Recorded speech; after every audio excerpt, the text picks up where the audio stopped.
함께 신앙 고백하겠습니다. 나는 전능하신 아버지 하나님 천지의 창조주를 믿습니다. 나는 그의 유일하신 아들 우리 주 예수 그리스도를 믿습니다. 그는 성령으로 잉태되어 동정녀 마리아에게서 나시고 본디오 빌라도에게 고난을 받아 십자가에 못 박혀 죽으시고 장사된 지 사흘 만에 죽은 자 가운데서 다시 살아나셨으며 하늘에 오르시어 전능하신 아버지 하나님 우편에 앉아 계시다가 거기로부터 살아있는 자와 죽은 자를 심판하러 오십니다. 나는 성령을 믿으며 거룩한 공교회와 성도의 교제와 죄를 용서받는 것과 몸의 부활과 영생을 믿습니다. 아멘. 사도행전 26장입니다. 아그리빠가 바울에게 이르되 너를 위하여 말하기를 내게 허락하노라 하니 이에 바울이 손을 들어 변명하되 아그리빠 왕이여 유대인이 고발하는 모든 일을 오늘 당신 앞에서 변명하게 된 것을 다행히 여기나이다. 특히 당신이 유대인의 모든 풍속과 문제를 아심이니이다. 그러므로 내 말을 너그러이 들으시기를 바라나이다. 내가 처음부터 내 민족과 더불어 예루살렘에서 젊었을 때 생활한 상황을 유대인이 다 아는 바라. 일찍부터 나를 알았으니 그들이 증언하려 하면 내가 우리 종교의 가장 엄한 팔을 따라 바리새인의 생활을 하였다고 할 것이라. 이제도 여기 서서 신문 받는 것은 하나님이 우리 조상에게 약속하신 것을 바라는 까닭이니 이 약속은 우리 12지파가 밤낮으로 간절히 하나님을 받들어 섬김으로 얻기를 바라는 바인데 아그리빠 왕이여 이 소망으로 말미암아 내가 유대인들에게 고소를 당하는 것이니이다. 당신들은 하나님이 죽은 사람을 살리심을 어찌하여 못 믿을 것으로 여기나이까? 나도 나사렛 예수의 이름을 대적하여 많은 일을 행하여야 될 줄 스스로 생각하고 예루살렘에서 이런 일을 행하여 대제사장들에게서 권한을 받아가지고 많은 성도를 옥에 가두며 또 죽일 때에 내가 찬성 투표를 하였고 또 모든 회당에서 여러 번 형벌을 하여 강제로 모독하는 말을 하게 하고 그들에 대하여 심히 격분하여 외국 성에까지 가서 박해하였고 그 일로 대제사장들의 권한과 위임을 받고 다메섹으로 갔나이다. 왕이여 정오가 되어 길에서 보니 하늘로부터 해보다 더 밝은 빛이 나와 내 동행들을 둘러 비추는지라. 우리가 다 땅에 엎드러짐에 내가 소리를 들으니 히브리 말로 이르되 사울아 사울아 내가 어찌하여 나를 박해하느냐. 가시체를 뒷발질하기가 내게 고생이니라. 내가 대답하되 주님 누구시니이까? 주께서 이르시되 나는 내가 박해하는 예수라. 일어나 너의 발로 서라. 내게 나타난 것은 곧 내가 나를 본 일과 장차 내가 내게 나타날 일에 너로 종과 증인을 삼으려 함이니 이스라엘과 이방인들에게서 내가 너를 구원하여 그들에게 보내어 그 눈을 뜨게 하여 어둠에서 빛으로 사탄의 권세에서 하나님께로 돌아오게 하고 죄 사함과 나를 믿어 거룩하게 된 무리 가운데서 기업을 얻게 하리라 하더이다. 아그리빠 왕이여 그러므로 하늘에서 보이신 것을 내가 거스르지 아니하고 먼저 다메섹과 예루살렘에 있는 사람과 유대 온 땅과 이방인에게까지 회개하고 하나님께로 돌아와서 회개에 합당한 일을 하라 전하므로 유대인들이 성전에서 나를 잡아 죽이고자 하였으나 하나님의 도우심을 받아 내가 오늘까지 서서 높고 낮은 사람 앞에서 증언하는 것은 선지자들과 모세가 반드시 되리라고 말한 것밖에 없으니 곧 그리스도가 고난을 받으실 것과 죽은 자 가운데서 먼저 다시 살아나사 이스라엘과 이방인들에게 빛을 전하시리라 함이니이다 하니라. 바울이 이같이 변명하며 베스도가 크게 소리내어 이르되 바울아 내가 미쳤도다. 내 많은 학문이 너를 미치게 한다 하니 바울이 이르되 베스도 각하여 내가 미친 것이 아니요 참되고 온전한 말을 하나이다. 왕께서는 이 일을 아시기로 내가 왕께 담대히 말하노니 이 일에 하나라도 아시지 못함이 없는 줄 믿나이다. 이 일은 한쪽 구석에서 행한 것이 아니니이다. 아그리빠 왕이여 선지자를 믿으시나이까? 믿으시는 줄 아나이다. 아그리빠가 바울에게 이르되 내가 적은 말로 나를 권하여 그리스도인이 되게 하려 하는도다. 바울이 이르되 말이 적으나 많으나 당신뿐만 아니라 오늘 내 말을 듣는 모든 사람도 다 이렇게 결박된 것 외에는 나와 같이 되기를 하나님께 원하나이다 하니라. 왕과 총독과 베니게와 그 함께 앉은 사람들이 다 일어나서 물러가 서로 말하되 이 사람은 사형이나 결박을 당할 만한 행위가 없다 하더라. 이에 아그리빠가 베스도에게 이르되 이 사람이 만일 가이사에게 상소하지 아니하였더라면 석방될 수 있을 뻔하였도다 하니라. 아멘. 오늘 사도행전 26장 말씀은 바울이 아그리빠 왕 앞에서 전도를 하는 내용입니다. 사도행전은 사도들의 증언으로 교회가 세워져 가는 그런 과정의 내용인데, 오늘 본문에서는 바울이 죄인의 신분으로 아그리빠 왕 앞에 서서 신문을 받는 중에 예수님을 증거하는 그런 내용입니다. 여기 등장하는 아그리빠 왕은 아그리빠 2세인데 헤롯 대왕의 증손이고 갈릴리 북부 지역을 다스리던 왕입니다. 그 아그리빠 왕 앞에서 바울은 담대하게 전도를 합니다. 8절 말씀을 보시면 당신들은 하나님이 죽은 사람을 살리심을 어찌하여 못 믿을 것으로 여기나이까?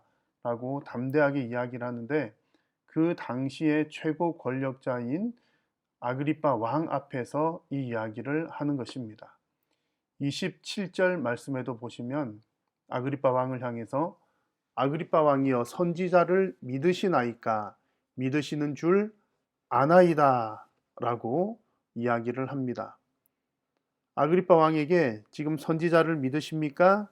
믿는 줄 압니다 라고 하는 이 표현은 아주 고차원적인 전도입니다. 아그리빠 왕의 그 대답을 아주 곤란하게 만드는 그런 질문입니다. 왜냐하면 아그리빠 왕 입장에서는 지금 안 믿는다고도 말하기 어려운 상황입니다. 왜냐하면 당시에 왕은 그 유대 지방에 왕으로 임명받은 자는 유대 성전의 후견인이자 또 보호자 역할을 했어야 했고, 또 특별히 대제사장의 임면권을 가진 자였기 때문입니다.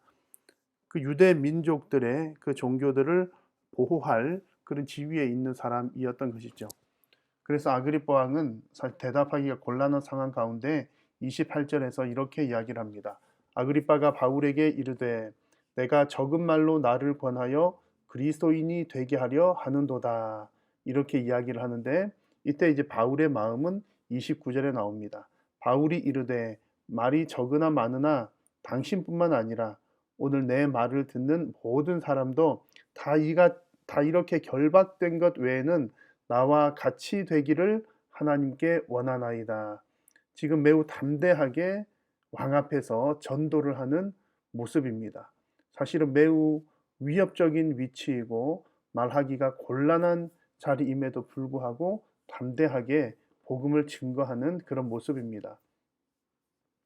이렇게 바울이 담대하게 복음을 전할 수 있었던 그 비결이 무엇입니까? 바울뿐만 아니라 모든 사도들, 모든 복음의 증거자들이 그러하듯이 무엇이 가장 중요한 것인지, 그 인생의 가장 중요한 것들을 깨달았기 때문에 그렇습니다. 오늘 본문에서는 14절에 나오는 표현이 아주 중요한 한 가지 내용이 됩니다. 이제 바울이 아그리빠 왕 앞에서 자신이 예수 그리스도를 만나게 된, 회심하게 된 과정들을 쭉 이야기를 하는데, 그 가운데 14절에서 이런 내용을 이야기합니다.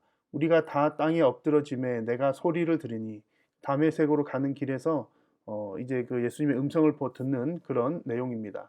히브리 말로 이르되 사울아 사울아 내가 어찌하여 나를 박해하느냐? 가시채를 뒷발질하기가 내게 고생이니라. 예수님의 음성을 들었는데 가시채를 뒷발질하기가 내게 고생이다 라고 하는 음성을 듣습니다. 가시채를 뒷발질한다는 내용은 이런 내용입니다. 가시채로 소를 채찍질을 하는데, 그 채찍질을 당하던 소가 뒷발질을 하면 더 많은 채찍질을 당하게 된다는 거죠. 그래서 결국 소는 그 주인의 의도대로, 주인이 원하는 방향대로 가야 한다는 얘기입니다. 그렇지 않으면 그 고생길이 더 심하다는 내용입니다. 결국 바울의 인생은 그 예수님의 채찍으로 인해서 방향이 바뀌게 되었다는 그런 이야기입니다.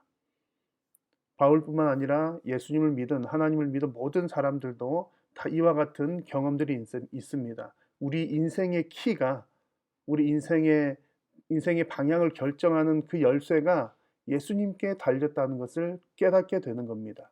이런 것들을 깨달은 사람들은 누구나가 다 그 주인의 뜻대로, 하나님의 뜻대로 살고자 담대하게 행동할 수가 있고, 오늘 바울 역시 그것을 깨달았기 때문에 그 아그리빠 왕 앞에서도, 그 두려운 상황 가운데서도 담대하게 전도를 할 수가 있었습니다. 저와 여러분들, 우리 모든 성도들은 하나님 나라의 백성이요 또 하나님의 충성된 일꾼들입니다. 우리가 하나님 앞에서 인정을 받으려면 하나님께서 귀하게 여기시는 것, 그리고 하나님께서 원하시는 방향들을 바르게 깨닫는 것이 중요합니다. 우리의 인생의 키는, 우리의 인생의 방향을 결정하는 것은 오직 하나님께 달려있기 때문입니다. 그래서 오늘 이 하루를 살아가는 저와 여러분들의 인생도 온전히 하나님 앞에 맡겨지는 인생길이 되시기를 바랍니다. 우리의 그 근원적인 사명은 내 삶을 통해서 하나님의 뜻을 드러내는 것인데, 우리의 삶을 하나님께 그렇게 맡겨 드릴 때에 우리의 인생이 온전히 우리에게도 유익하고 또 하나님 원하시는 방향대로 순적하게 진행되는 줄로 믿습니다. 혹여나 우리가 하나님 앞에서 바른 길로 가지 않으면 하나님은 가시채로 채찍질하듯 성도들의 뒤를 채찍질하면서 우리의 방향들을 또 틀어주십니다. 그러므로 우리는 하나님의 뜻을 잘 발견하고 그 길대로 살아가는 것이 하나님 앞에서 가장 복된 삶인 줄로 믿습니다. 우리에게 맡겨준 사명 또한 잘 감당하는 것이 우리에게 유익하고 하나님께서 기뻐 받으시는 일인 줄로 믿습니다. 오늘은 설날입니다. 우리 가족들과 함께 은혜로운 시간, 또 아주 사랑이 넘치는 시간 되시기를 바라고, 또 가족들이 함께 모였을 때에 또 우리가 다른 이야기들보다 정말 하나님께서 주신 은혜들을 함께 풍성하게 나누면서 또 우리에게 주신 또 사명들도 서로 간에 확인하시고, 하나님께서 우리에게 주신 그 인생의 길대로 잘 걸어가자고 우리 가족들끼리 서로 이렇게 격려하는 그런 은혜의 시간 되실 수 있기를 바랍니다. 먼저 오늘 주신 하나님의 말씀을 붙들고 기도하겠습니다. 하나님, 우리의 인생이, 저의 인생이 오직 하나님 손에 달렸으니 하나님의 뜻대로 사용하여 주옵소서. 하나님의 뜻대로 쓰임받는 우리의 인생이 되게 하여 주옵소서. 교회를 위한 기도 제목입니다. 반석 위에 세운 우리 한일교회와 가정이 될 수 있도록 위해서 기도해 주시고, 우리 한일교회가 2021년 세상 속의 교회로서 소금과 빛이 되는 한 해가 되게 하여 주옵소서. 우리 한일교회의 영과 진리로 예배하는 자들을 가득 채워주시고, 말씀의 선포 위에 성령의 나타남과 능력이 있게 하셔서 선포되는 말씀을 통해 구원과 치유와 회복의 역사가 있게 하옵소서. 신종 코로나 바이러스가 속히 종식될 수 있도록 하나님 은혜를 더하여 주시옵소서. 금요일 기도 제목은 유치부를 위한 제목입니다. 담당하는 이현수 목사님과 박미선 부장집사님, 모든 교사들이 사명을 잘 감당할 수 있도록 코로나19 상황 속에서도 아이들이 하나님을 가까이 하고 아이들을 통해 가정이 하나님의 복을 경험하도록, 아이들의 영육이 믿음 안에서 잘 자라도록 위해서 기도해 주시고, 우리가 함께 협력하는 임마누엘 선교회와 한샘 교회를 위해서, 러시아의 김아브람 선교사님, 파키스탄의 이경민 선교사님을 위해서, 또 구역 모임과 금요 축복 기도회를 위해서, 우리 교회의 재정과 관리 행정 사역을 위해서, 특별히 건강한 재정 운영을 위해서 우리 교회 예산의 50% 이상을 선교, 교육, 구제에 사용할 수 있도록 믿음과 환경을 허락하여 주옵소서. 또 집중력 있는 예배를 위하여 예배당의 음향, 난방, 강단 등을 개선할 수 있는 길을 열어 주옵소서. 원활한 예배와 지역사회를 위해서 주차 문제를 지혜롭게 해결할 수 있도록 은혜를 더하여 주옵소서. 그리고 여러분들의 간절한 기도의 제목들을 위해서 믿음으로 함께 기도하겠습니다.